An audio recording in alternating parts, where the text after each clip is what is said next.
ओम स्वस्ति श्री गणेशाय नमः। ओम श्री सरस्वत्यै नमः। ओम गुरु चरण कमलेभ्यो नमः।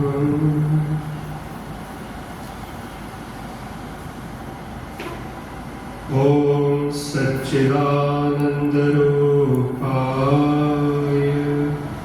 विश्वोत्पत्त्यादि हेतवे तापत्रय विनाशाय श्रीकृष्णाय वयं नमः। अशरण शरण कल्याण गुणगण हृदयेश्वर अखिलेश्वर हरि दीनबंधु दीनानाथ परम कृपालु पतित पावन अकारण करुण बिनु हेतु स्नेही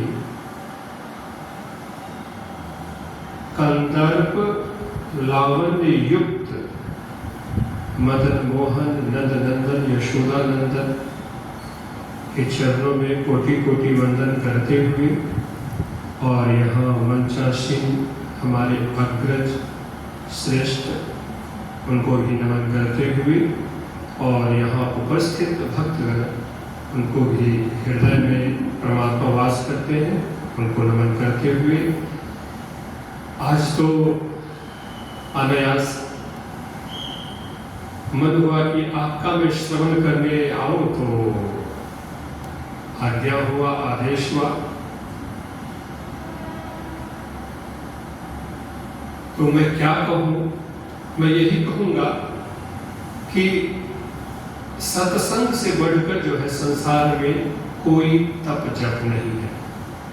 इस कली काल में लोग नहीं समझ रहे इसका महत्व जो है, क्योंकि सत्संग की आधी घड़ी तप के वर्ष हजार फिर भी बराबर न तुले संतने किया विचार। इसकी लंबी कथा भी है, अगर हम रहेंगे तो बताएंगे।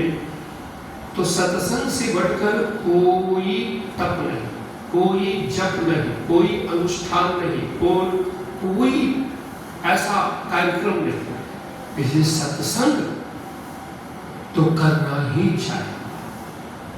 कुछ मत करो लेकिन सत्संग करो, क्योंकि संगत से गुण होता है, संगत से गुण चाहे।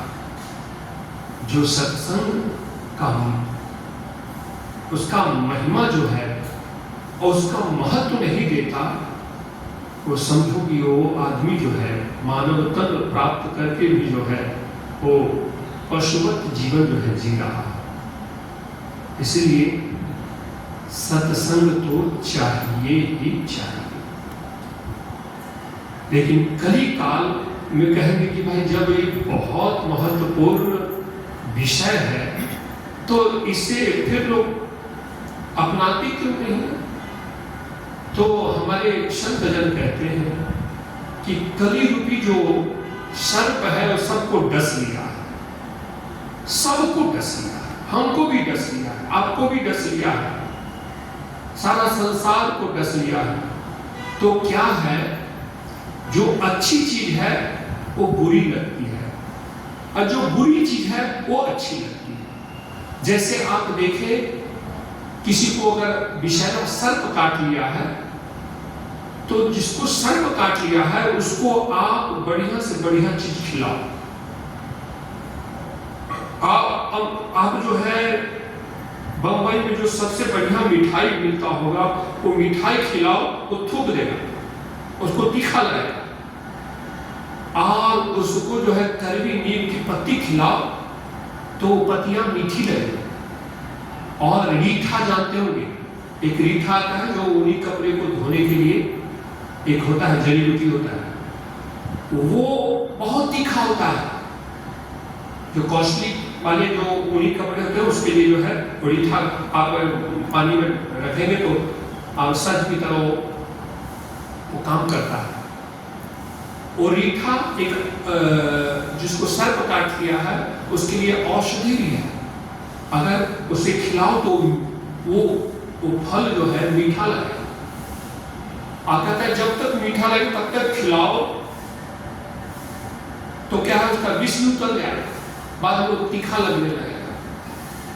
तो हमें कहने का अभिप्राय ये है कि विषैला सर्प अगर काट लिया है तो क्या है, जो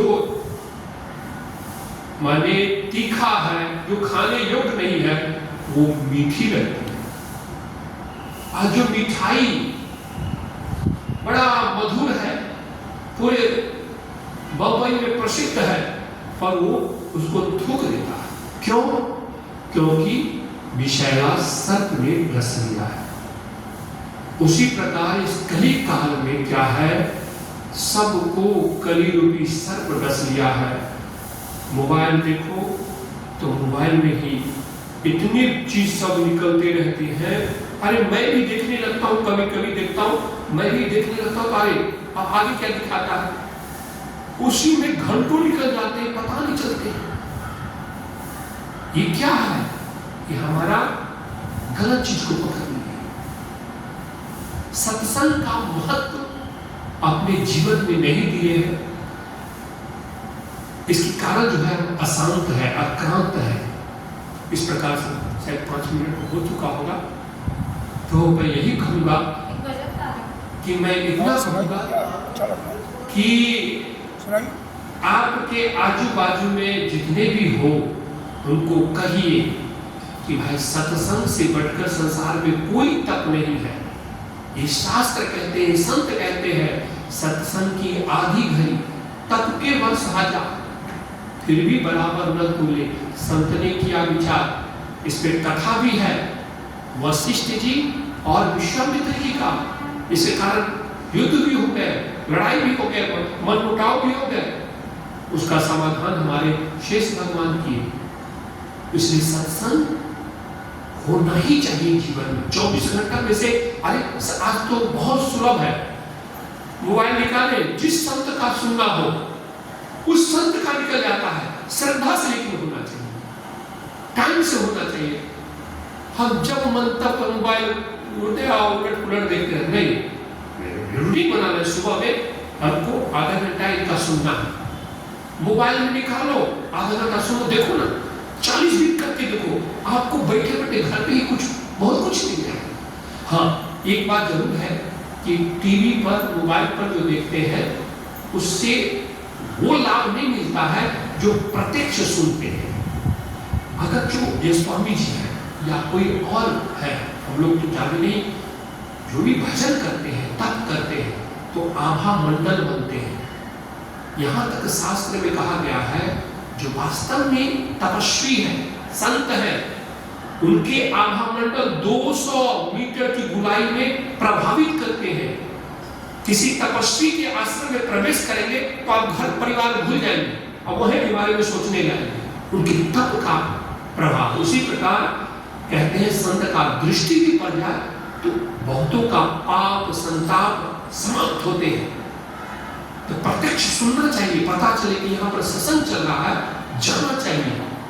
जो नहीं जाते हैं वो क्या करते होंगे, या तो भोगे करते होंगे, और थोड़ा बहुत बच्चा है, बेटा है, ये है, टीवी है, ये संसार में माया में ही व्यतीत होते। अरे कुछ समय तो ऐसा करो कि संत का समूह, उनकी दृष्टि पड़े। कुछ लोग तब किया होगा, अरे भाई कथा करना कोई समान बात नहीं है, सबको आकर बिठा दो, कुछ अध्ययन करना पड़ता है, कुछ उसके प्रति जो है संत का, संतों का संग करना पड़ता है, गुरुजनों के आशीर्वाद लेना पड़ता है। कुछ तो जरूर करते तो 3 घंटा, जैसे भागवत कथा हम करते तो 3 घंटा 4 घंटा बोलते हैं। अरे एक समय ऐसा हो गया कि मैं बोलता जा रहा हूँ, 3 बजे बैठा, रात के 9 बज गए, हमको भी पता नहीं चला, बाद में पता चला ये ऐसा भी हुआ। तो ऐसा अगर होता है तो कुछ मेहनत करना पड़ता है। ऐसी कथा नहीं, आप 1 घंटा भी बोलने के लिए कुछ चिंतन करना पड़ता है। तो कहने का अभिप्राय, इस सत्संग का महत्व जीवन में हो। अगर जो सत्संग का महत्व नहीं देगा तो माया का महत्व देता है, अर्थात संसार का महत्व देता है। मरेगा तो वही चिंतन करते हुए मरेगा, फिर कुकर सुकर बनेगा। फिर बोलता है ये परेशानी है, ये टेंशन है, वो टेंशन। अरे टेंशन वाला तो काम ही कर रहा है। 24 घंटा में से कम 1 घंटा तो निकालो, संत के पास बैठो, सत्संग तो करो। अगर नहीं किसी कारण बस आ सकते तो घर में ही जो है मोबाइल खोल लो, 1 घंटा सुनो। पर हम नहीं करते। क्यों? कली रूपी सर्प डस लिया है और उसके कारण मन करता ही नहीं भजन करने के लिए। अभी जो है माला जपना है, 3 माला जपना है, लगता है बहुत बड़ा टेंशन आता है। और उसी को कहो कि भाई चलो वहां पर डिस्को है या टीवी देखना है या कुछ उलट देखना है, तुरंत तैयार हो जाएगा, मन ही नहीं तैयार हो जाएगा, तब ही तैयार हो जाएगा। तो इसको ही जो है रोकना है। इसे जो रोकेगा और सत्संग का जो महत्व लेगा, वो इस धरती पर रहते हुए भी वो क्या है, कहते हैं ना, लिप्यते न सपापे न पद्म पत्र विवाह भाषा। भगवान कृष्ण कहते हैं कि जैसे कमल पत्र पर पानी नहीं टिकता, कमल पत्र कहाँ होता है? कीचड़ में होता है, पानी में ही होता है, पर अपने ऊपर पानी को टिकने नहीं देता।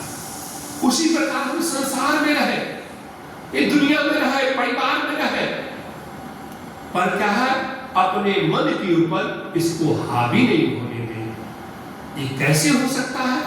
जब संत का संग करेंगे, महापुरुषों का जो है वाणी सुनेंगे, तभी ये हो सकता है। मैं अपनी इस वाणी को कहकर मैं अपनी वाणी समाप्त करता हूँ। कोई त्रुटि हो गई तो क्षमा करें। ओम शांति शांति शांति।